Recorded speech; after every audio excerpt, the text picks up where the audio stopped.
Hey guys, hope everyone's doing well out there. This is Travis, and I wanted to talk to you about the KH9 Covert by B&T.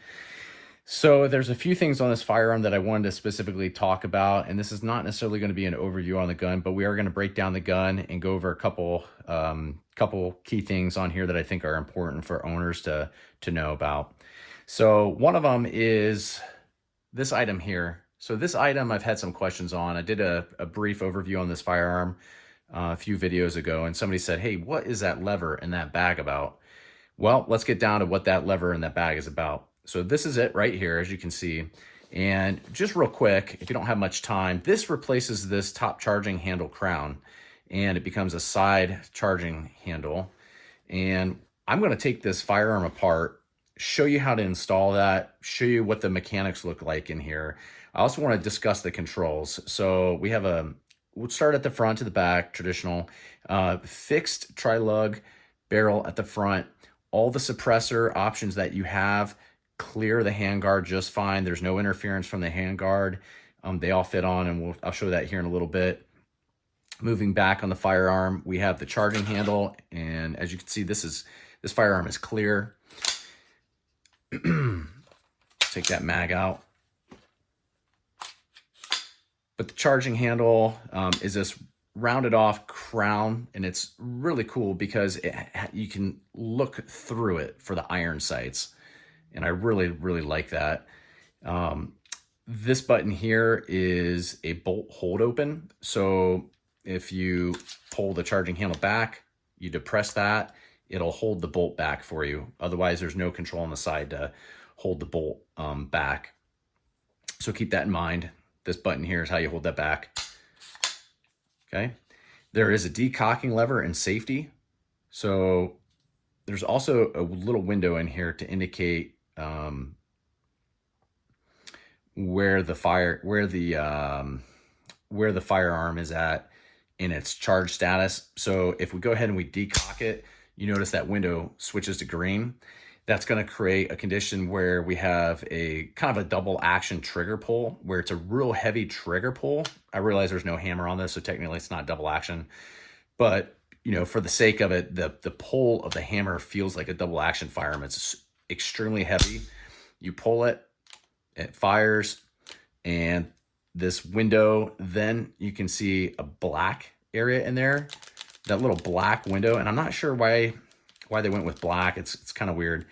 But basically, this little black window means that it is not going to fire.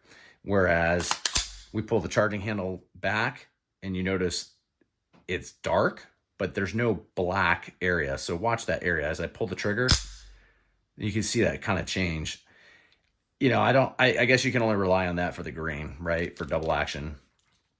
But the trigger pull, when it's on single action, is very lightweight. You know, there is a bit of take up. You don't really hit a clean, crisp wall. It's kind of more of a soft pull the whole time.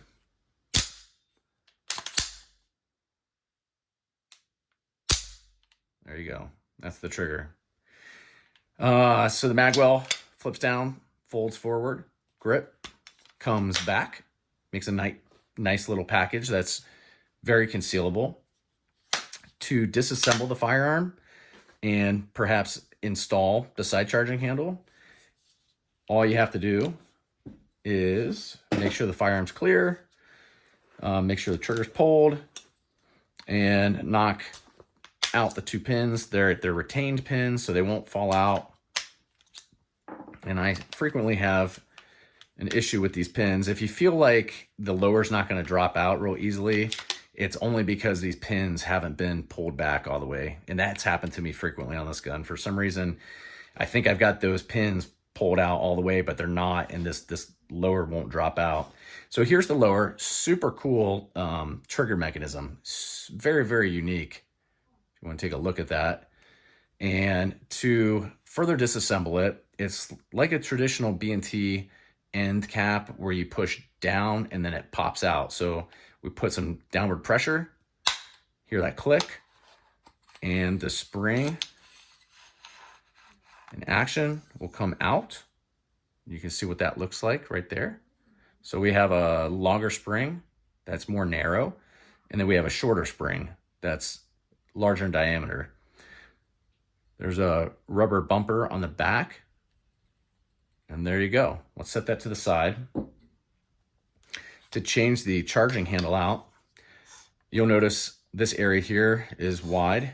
We'll slide back the charging handle here. We're going to lift out the crown, the charging handle crown, and that slides out. See how that works? We're going to install the new side charging handle like so, and then that's how it operates. It's more flush.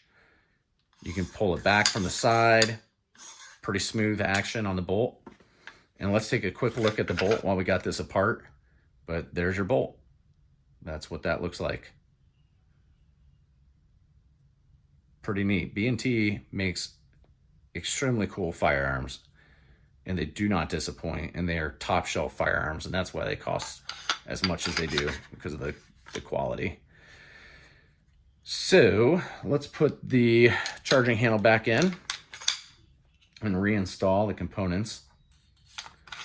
And then I want to show you guys, when you reinstall this, hopefully you can see in here, that spring needs to slide into the back of the bolt.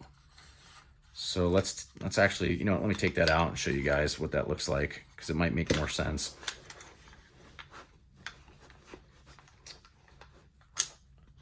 Okay. Take this whole assembly out and just take a quick peek at it.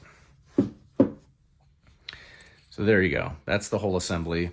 And when you slide this portion in, it needs to go, there's 2 holes in the back of the bolt, and it's going to slide into the hole over here. And that's how it looks when it's lined up. It's just crazy engineering on these things. It's just amazing. So let's put that all back together.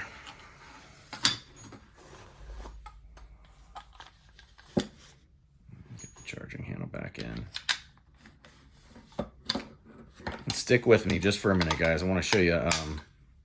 So this end cap, to put it back in, you're going to slide it in, and you'll notice this round notch.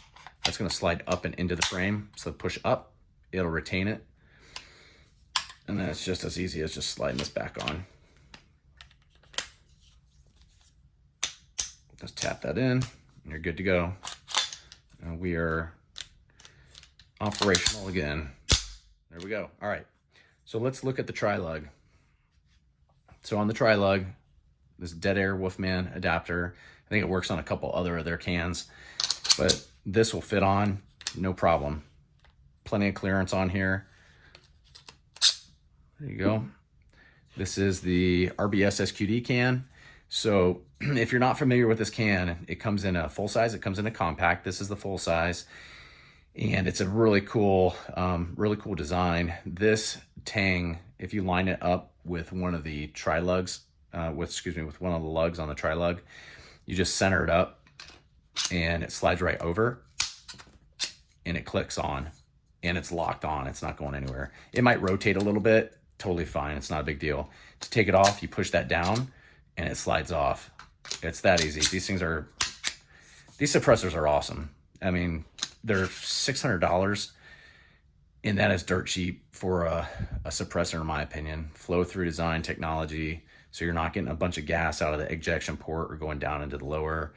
I think they're worth every penny. $600 is pretty darn cheap for a suppressor, right? I'm sure there's some cheaper ones out there, but not for this kind of build quality. So I will say, of the two, the compact versus the full size, I'd go full size if you're really wanting sound suppression. The compact is going to be a little chippy, even with subs.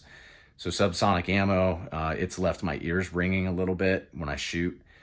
Maybe I've got more sensitive ears, I don't know. But the compact did a great job on knocking down the sound, and I can shoot with no hearing protection with the full size can. Whereas the compact can, I still wear hearing protection because it's so obnoxious. So keep that in mind. This is an anodized TP9 suppressor with a tri-lug that we do sell on our website. So this thing is cool because it matches the finish of this gun really nicely. It's a good complement to it. The suppressor is unique in that It does use a tri-lug, but the tri-lug ratchets down. It's not a spring-loaded tri-lug like the dead air tri-lugs or some of the other traditional tri-lugs.